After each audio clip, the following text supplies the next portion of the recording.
রাজ্যের বিভিন্ন আদালতের পর এবার পোস্ট অফিসে বোমাতঙ্ক। শ্রীরামপুর হেড পোস্ট অফিসে প্রায় পৌনে 12টা নাগাদ অফিসে ইমেল আসে, অফিস চত্বরে বোমা রয়েছে। জানাজানি হতেই মুহূর্তের মধ্যেই আতঙ্ক ছড়ায় পোস্ট অফিস জুড়ে। আতঙ্কে অফিসের কর্মীরা বাইরে বেরিয়ে আসেন। পোস্ট অফিস সংলগ্ন একটি বাচ্চাদের স্কুলেও বোমার খবর ছড়িয়ে পড়ে। আতঙ্করত অভিভাবকরা দ্রুত তাদের সন্তানদের নিয়ে বাড়ির দিকে রওনা দেন।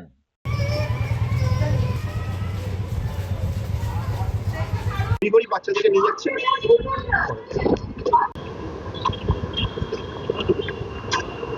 তড়িঘড়ি বাচ্চাদেরকে নিয়ে যাচ্ছে কি ব্যাপার? কি পোস্ট অফিসে কি মেল এসছে? হ্যাঁ কি কি বোম ব্লাস্ট হবে না কি সব বলছে, হ্যাঁ, সেই জন্য বলে এমার্জেন্সি বেসিসে নিয়ে চলে যেতে বলছি।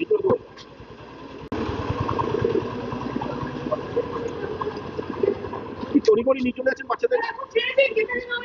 আমরা কিছু জানি না, আমরা শুধু বলে নিয়ে যেতে বাচ্চাদের। শ্রীরামপুর থেকে ব্যুরো রিপোর্ট, খবর নিউজ 6।